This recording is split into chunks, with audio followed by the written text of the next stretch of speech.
menjadi donor plasma konvalesen. Senin sampai Sabtu jam setengah 9 pagi dan setengah 5 sore. Mau berbagi cerita autis juga, hubungi di WhatsApp di 0811 309 1009. Ya sahabat, kita berjumpa kembali di program Radio Sahabat Isoman, program yang bisa Anda simak setiap jam setengah 9 pagi, yang berisi tentang bagaimana penuturan suka duka, ya, cerita-cerita yang inspiratif, positif dari mereka yang pernah terpapar COVID-19. Dan ini juga bisa menjadi sebuah masukan yang bagus ya bagi sahabat-sahabat kita yang saat ini mungkin sedang dirawat di rumah sakit ya melawan COVID-19 atau sedang melakukan isolasi mandiri tentunya. Nah, saat ini kita sudah bersama dengan Bapak Suko Widodo.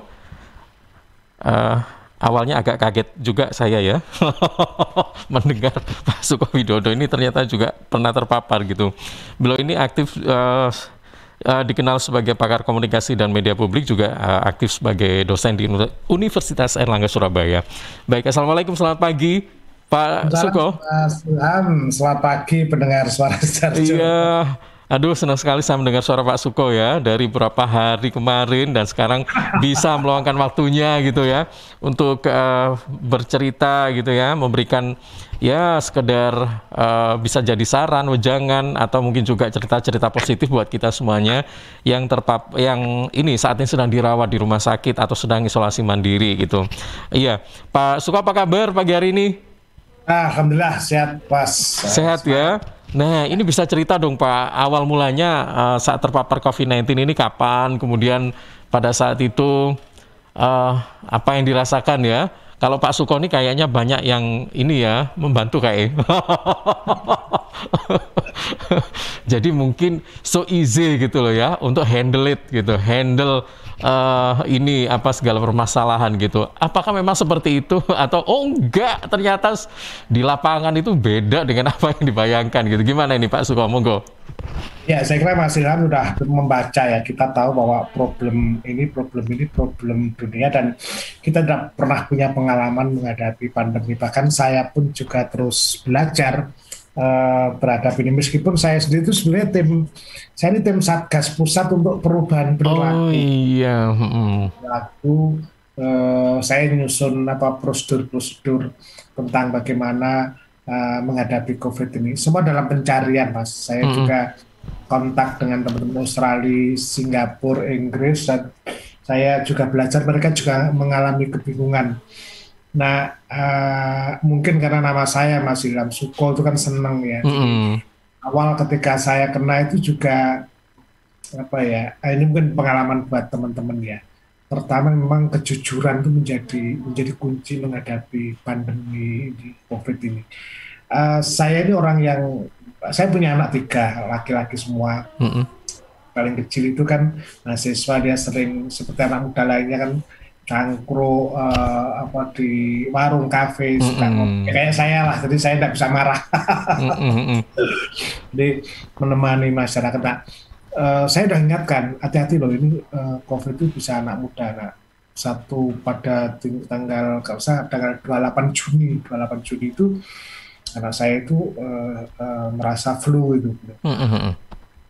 Saya nggak istri saya kemudian kok sudah 3 hari ini kok masih flu. Akhirnya diputuskan dicekkan, jangan-jangan COVID. Nah, kemudian dicek dan ternyata positif anak saya. Saya juga kaget juga.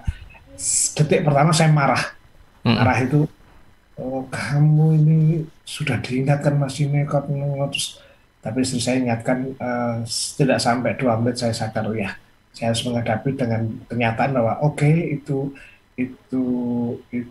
sakit, maka solusinya apa. Nah, kemudian saya coba kontak ke dokter dan teman dokter, Pak Suko ada kita juga ada fasilitas ke rumah sakit atau di rumah. Tapi saran saya ini kalau memang fasilitas di rumah itu ya, ada kamar mandi yang terpisah, ya di rumah aja. Nah, akhirnya kita putuskan di rumah. Di Solo. Saya ikut memijiti, anak saya kan juga kasih. Tapi saya kemudian malam itu merasa jam 9, aduh, tubuh saya kok kayak flu gini. Mm-mm. Terus saya begini Mas, saya mikir, saya putuskan, ini keputusan yang penting bagi pendengar radio tercinta kita, Mm-mm. ketika flu itu, ya udah diputuskan aja, oh saya kena COVID, udah. Jadi saya ini meng-COVID-kan diri saya sendiri. Iya, iya. Mengapa keputusan itu saya ambil, dan itu saya kira keputusan yang terbaik di saat yang situasi seperti itu. Karena saya hanya cukup 5 hari untuk isoman. Mm-mm. Jadi ketika kemudian saya putuskan, saya langsung kontak dokter dan kemudian diberikan obat. Malam itu juga kemudian kita cari di apotek, kita dapat, terus kemudian besoknya saya udah mulai minum obat. Jadi Mm-mm. kalau misalnya malam saya taruhlah hari ini hari Rabu ya. Mm-mm. Sorry, ini Kamis ya. Hari ini Kamis. Kamis, oh bukan malam ya, sore ya, sore saya agak greges itu, saya putuskan, saya masih ada kesempatan sebelum jam 8 itu saya kontak dokter, lalu saya beli obat, saya ke apotek, anak saya yang nomor 2 beli obat, malam itu sudah saya malam minum, besok pagi saya minum, saya agak siang, jam 2 siang itu tes, untuk memastikan apakah saya COVID enggak, ternyata saya positif. Kecewa pasti Mas, karena saya Mm-mm. orang yang termasuk orang berusaha untuk disiplin, berusaha ya, saya bukan disiplin, berusaha untuk disiplin. Mm-mm. Sore itu baru mulai malam, hari kedua itu saya sudah tidak enak. Nah, hari yang ketiga itu yang saya eh, hari ketiga itu pagi itu, hari Minggu itu, Sabtu itu tubuh saya udah kesakitan semua. Mm-mm. Sepertinya kayak capek sekali gitu ya Pak ya, atau nyeri-nyeri di apa gitu. Terutama nyerinya, jadi agak beda setiap orang. Heeh. Kan kemudian gara-gara anak saya kan serumah kena semua. Kami Oh itu, iya. Mm-mm. ya saya, istri saya, anak saya, 2 itu kena. Tapi saya dulu, setelah Mm-mm. saya kena, kan saya di kamar sendirian, kita pisah terus. Ya nggak bisa minta tolong siapapun saya. Nah ini pengalaman menyendiri itu Mm-mm. yang mungkin mahal ya itu. Jadi saya harus, ya mohon maaf ya, kayak kemudian istri saya kasih makan ya kayak di dekat pintu saya ngambil sendiri kayak Mm-mm. kucing. Oh iya. Jadi saya tidak bisa minta tolong siapapun. Mm-mm. Jadi di situ yang saya kemudian merenungkan, oh COVID harus diselesaikan sendiri. Nggak bisa kalau kita menunggu layanan, nggak. Mm-mm. Saya mikir, berarti saya pijeti ya, saya punya tukang pijit, saya nggak bisa nih, kalau tukang pijit saya panggil, dia kena juga. Jadi seluruh tubuh saya peliriti. Nah hari Empat. ketiga, 4 itu yang Mm-mm. saya 2 malam itu sakitnya bukan mana. Mm-mm. Saya apa ya? Saya tidak lain beda. Nanti setelah hari kelima itu istri saya kena juga sama anak yang kedua itu. Yang Mm-mm. baru juga ke rumah kena, jadi dia punya rumah sendiri, di 2 rumah itu kena semua. Kami 8 orang itu hanya kena semua, tetapi eh, yang pasti kita harus punya kemauan untuk sehat, untuk sembuh. Kita Iya. yakin Mm-mm. bahwa setiap orang kena dan kita harus menghadapi bareng. Mm-mm. Nah, waktu-waktu yang menjenuhkan itu yang apa ya? Jadi 2. Pertama, kalau obat, makanan tuh ya harus maksa, Mas. Iya, iya. Jangan merasa tidak enak. Jadi kayak gagal terus di untal kabeh apa. Nah, hari ke-4 itu udah nggak bisa bau apa-apa, sudah nggak bisa bau apa. Mm-mm. Oke, tapi Jadi saya Pak Suko, satu rumah ini kena COVID semua, diputuskan untuk tidak ke rumah sakit, jadi melakukan isolasi mandiri di rumah semuanya ya, sampai sembuh gitu. ya, karena gini Mas, kami juga ngitung kalau kami ke hotel itu pasti biayanya juga mahal. Heeh. Saya ini kalau ke rumah sakit, waktu itu kan lagi rame-ramenya, kami juga takut nanti apa ya, terutama secara psikis ya, secara Heeh. psikis itu, aduh neneng rumah sakit ki, ate ngentutnya susah, lu kena koncone kena Iya. Permisi ya sahabat ya. Bahasanya ngentut tadi.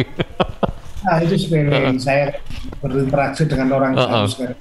Tapi yang penting itu adalah Mas, keyakinan Mas. Iya. Keyakinan. Saya bilang Gusti Allah, saya pengen sehat karena kalau saya sehat saya bisa bantu banyak orang. Saya bercanda dan berkomunikasi dengan cara ya bahasa Jawa lah. Saya bukan orang yang pintar ngaji yang semacam itu. Pak Suko, kenapa Pak Suko bisa yakin bahwa karena dalam hal ini yang terpapar itu banyak ya, ada 8 orang. Kemudian yakin bahwa dengan isolasi mandiri di rumah semuanya akan teratasi begitu. Apakah ketika menghabiskan hari-hari saat terpapar itu memang semua harus bersinergi antar anggota begitu, padahal sakit gitu ya? Atau mungkin ada pihak lain yang membantu atau seperti apa saat itu, Pak?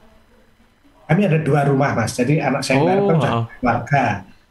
Dia dengan istrinya, pembantunya kena. Terus ada anak kecil cucu saya yang umur 1,5 tahun itu yang itu agak mengkhawatirkan saya. Beruntungnya kan sekarang tuh online Mas, jadi kalau pesen makan kan bisa lewat online, terus ya saya suruh nyantolkan di depan rumah itu aja. Jadi masing-masing yang harus bisa nyadari itu. Kalau keyakinan saya cuma gini Mas, ya pasrah Mas. Tidak bisa ya kalau seorang bilang Allah tuh berkuasa, terus kita itu diujinya di situ ya. Saya pun Gusti Allah mati ya sekeco saya gitu aja, tapi kalau bisa hidup lah saya kan masih harus siaran di ketemu Mas Ilham. Ingin eksis apa ya, pengen berbagi dan sebagainya. Pasrah lah.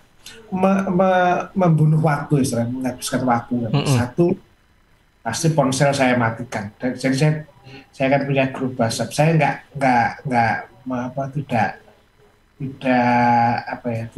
terlalu banyak cerita sama orang. Ada orang yang lebay, aku sedang isolasi. Saya gimana?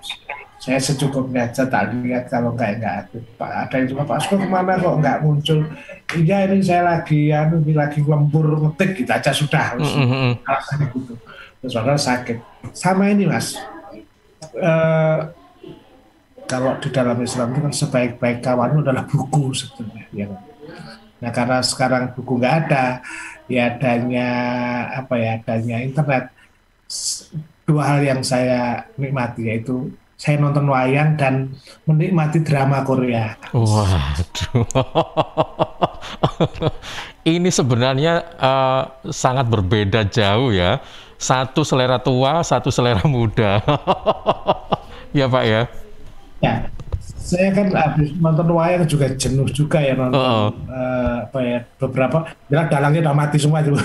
Pak Seno yang lucu.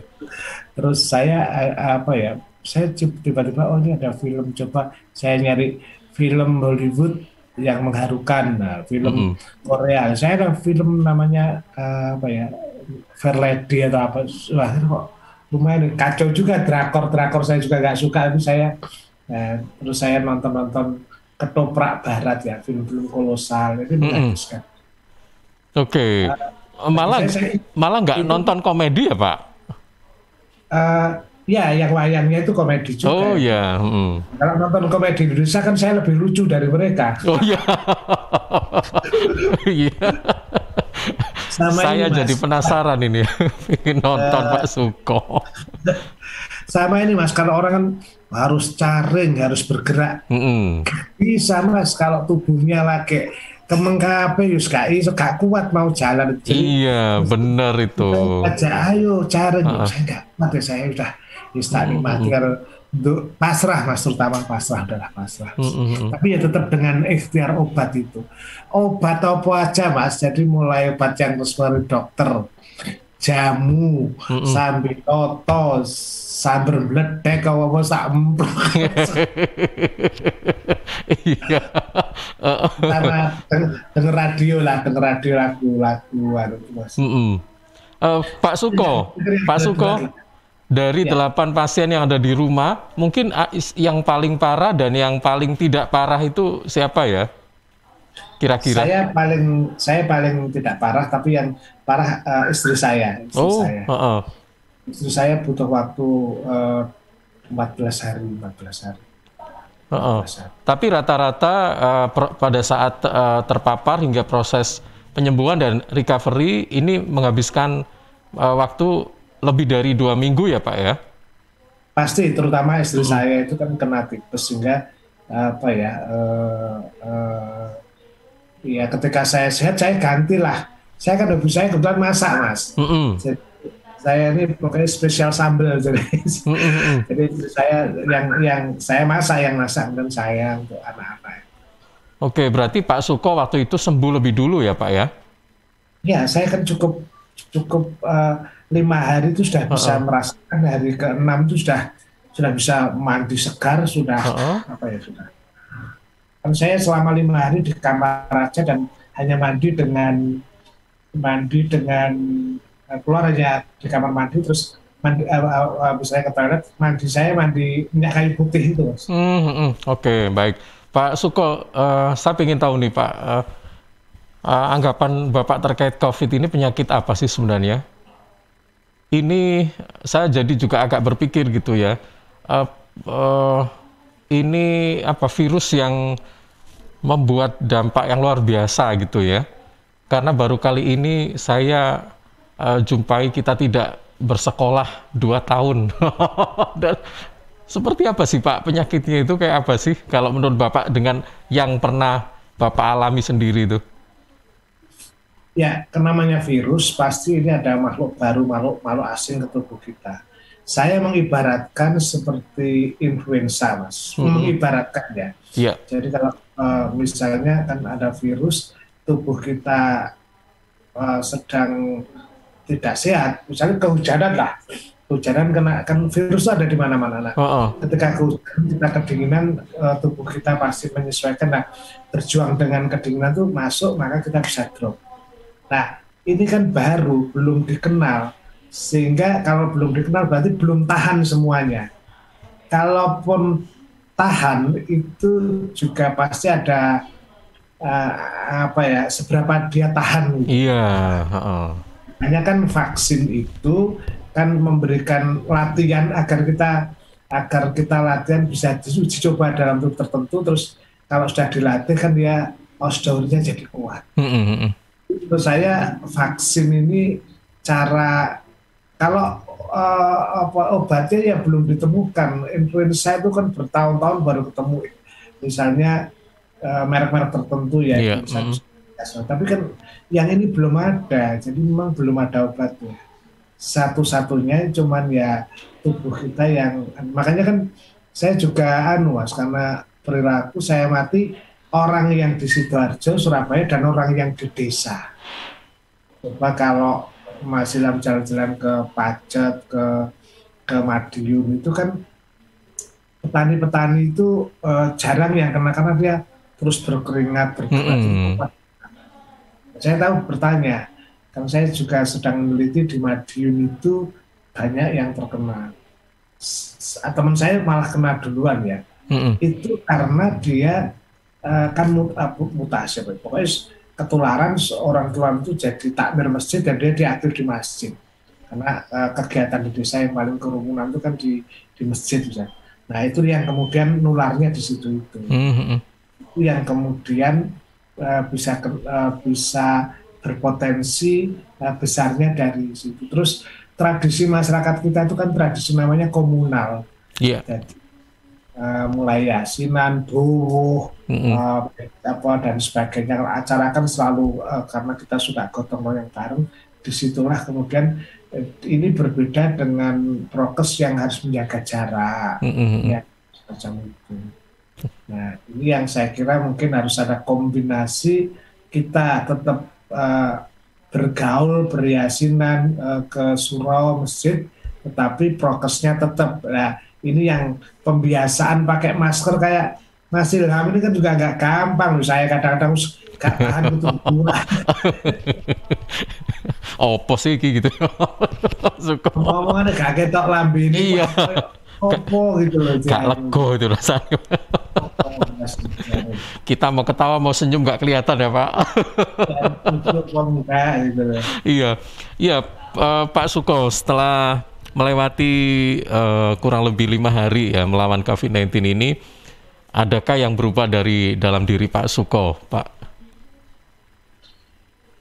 Pada setelah itu, sekarang udah normal ya, masih 2 minggu, 3 minggu itu Mas, kayak powerless, gak ada tenaga Mas. Jadi ngelolosi atau apa, terus yang relatif yang berubah sih tidak adanya, ya tadi ya pasti Mas, apa ya, saya percaya begini, nek kowe nulung wong, kowe bakal ditulung wong, nah itu aja sudah. Nah, kalau Anda suka berbagi pada orang, Anda akan dibagi sama Gusti Allah, mesti udah Mas. Ojo pengen sugih dewe, ojo pengen pinter dewe, ojo pengen top dewe, pokoknya kita aja lah. Ya, gak ada apa-apanya Mas ketika kena COVID itu ya, dewean meneng iki nek Gusti Allah arek jiko ya jiko pada waktu. Kita tidak boleh jangan takut sama COVID, tapi juga jangan terlalu sombong terhadap diri kita. Iya. Baik. Karena memang cobaan setiap orang juga beda-beda ya Pak ya. Dan kita juga harus bisa melewati itu semuanya gitu. Dari sisi gaya hidup, apakah saat ini lebih memperhatikan kesehatan atau masih tetap seperti dulu atau bagaimana Pak Suko? Pasti lebih memperhatikan Mas. Kita tidak punya tradisi apa ya, menjaga kesehatan ya. Kita cuma jauh men sana incorpore sanu sehat kan enggak juga. Tapi juga tidak begitu amat. Saya kan tetap Mas, kalau pagi itu sebelum ngajar tuh berangkat tuh pasti kadang-kadang mampir di warung langganan saya, ngopi, ketemu dengan apa ya, kata orang-orang saya itu punya langganan warung desa di dekat kampus tuh apa kuliah umum Pak Suko, jadi konco tukang parkir, tukang becak, ya ono wartawan, Mas. Saya kan ya saya sekarang sudah mulai aktif. Saya tidak menghilangkan itu karena menurut saya apa ya, itu adalah energi kehidupan saya. Iya. Saya hidup untuk manusia, bukan untuk apa, dan mereka juga. Saya tidak, cuman kita punya kesempatan ini pakai kayak masker loh ya, semacam itu. Nah, jadi tradisi barunya di situ itu. Jadi kita warung tapi kadang ya lali Mas, misalnya tempat rokokan gitu. Ini kan jangan ketularan loh. Jadi itu ada isu baru yang biasanya yang saya pikirkan sekarang itu kan iya Pak Suko, perekonomian ini. Pak Suko, saat ini kan sudah mulai menurun ya kasus COVID-19 ya. Ini sebenarnya menurut Pak Suko seperti apa Pak menanggapi hal ini? Suatu prestasi atau bagaimana kita menyongsong bahwa kita akan segera bangkit, menyongsong ya kembali ekonomi pulih dan sebagainya. Bagaimana ini Pak? Itu Mas, saya melihat ini kiamat kecil dalam arti kiamat sosial. Maka harus perubahan itu yang harus dilakukan. Cara bekerja pasti berubah dan kita kaget. Saya pun juga mengalami kaget. Sekarang kalau sudah 1,5 tahun ini biasa kuliah di depan kamera, terus harus mulai masuk kelas, itu juga bingung juga loh Mas. Oh iya. Iya itu juga. Wingi enak tangi turu langsung raup langsung ngarep apa mahasiswa kok saudara. Padahal ngisor katokan. Iya betul. Harus ke kampus, harus rapi dan sebagainya. Itu juga mengembalikan ke masa silam, ke kondisi dulu kan juga kurang semangat juga. Nah maka ini yang tetapi kembali total juga nggak mungkin, harus baru. Jadi kita harus cari peradaban baru, perilaku baru itu yang perhatian kesehatan yang saya kira nanti harus terutama memang kalau saya meminta banyak perubahan lah, negara ini juga harus membuat perubahan kebijakan. Kalau enggak nanti ya kita bisa mati bukan karena COVID tapi karena kegiatan sosial yang berubah, tapi masyarakat tidak siap perubahan itu. Iya, baik. Pak Suko, yang terakhir mungkin ada wejangan apa yang bisa kita terima dari Pak Suko selama melawan COVID-19 ini. Monggo Pak, silakan berbagi sharing begitu ya, sharing dengan sahabat-sahabat Suara Sidoarjo. Ya, sahabat Suara Sidoarjo, pasti ada kata 5 huruf sabar, 5 huruf. Iya. Enak disampaikan tapi gak enak dilakoni. Waduh, kok betul ya? Susah loh itu, Pak. Nah, Mas, jadi kita kan punya duit berapapun ketika kena COVID sudah tidak ada artinya apa-apa. Satu, yang kedua bahwa kehadiran sahabat, orang lain, termasuk Radio Sidoarjo, informasi yang bagus, yang tepat itu menjadi penting. Mencari informasi yang, karena gini, kekacauan informasi luar biasa. Carilah pusat-pusat informasi yang sudah pasti aja. Terus aku percaya Suara Sidoarjo, radio ini desa, gak apa-apa desa, tapi ini menyelamatkan hidup saya. Harus punya keberanian semacam itu. Orang apalagi Radio Sidoarjo kan radio yang sangat nasional, yang standar ilmiahnya. Jadi yang ketiga, jangan Mas, sejarah adalah guru yang baik. Istilahnya ojo ninggal waler, nilai-nilai tradisional itu sebenarnya sudah menawarkan hal yang bagus. Ini kan perkara prokes itu kan pasti cuci tangan pakai sabun. Bagi orang Islam wudu itu kan wis rutin. Tapi wudu ini benar. Menjaga jarak itu ya, di dalam Jawa itu juga jaga jarak. Maksud saya dengan orang tua saya akrab, atau saya dengan mertua saya rangkulan, kan enggak mesti. Itu sudah ada patternnya. Nanti kapan kita ngomong pattern pola komunikasi itu, subosito nek karo anak, piye bapak karo anak, diagonal. Itu dipelajari. Yang ketiga, pakai masker. Dalam kita kan kalau batu harus ditutup, dan ini guyonannya gini, ya paling enggak kita harus sekarang abad komunikasi, kita terlalu over komunikasi. Kita harus bisa menjaga mulut kita. Sebenarnya itu peringatan di luar fisik ya. Yang pasti menurut saya Mas, jangan sombong menghadapi hidup. Oke. Baik Pak Suko, terima kasih. Waduh, saya belajar komunikasi juga nih ya di endingnya tadi. Iya, namanya kalimatnya aja rumangsa pinter, tapi sing pinter rumangsa. Apalagi nih Pak? Ini karena COVID itu mengajarkan nilai itu sebetulnya di fisik kesehatan. Baik. Terima kasih Pak Suko. Selamat pagi, jaga kesehatan Pak Suko. Assalamualaikum warahmatullahi wabarakatuh. Salam. Iya, baik. Dengan Pak Suko Widodo, pakar komunikasi dan media publik, juga aktif sebagai dosen di Universitas Airlangga ya. Baru saja menceritakan atau mengisahkan sharing pada kita semuanya ketika beliau terpapar COVID-19, dan ada pesan-pesan bijak yang ada di dalamnya. Mudah-mudahan bermanfaat untuk kita semuanya. Sekali lagi, ini bisa Anda simak hanya di Radio Sahabat Isoman, Suara Sidoarjo. Radio Sahabat Isoman, Senin sampai Sabtu, 8:30 pagi dan 8:30 sore. Hanya di Suara Sidoarjo.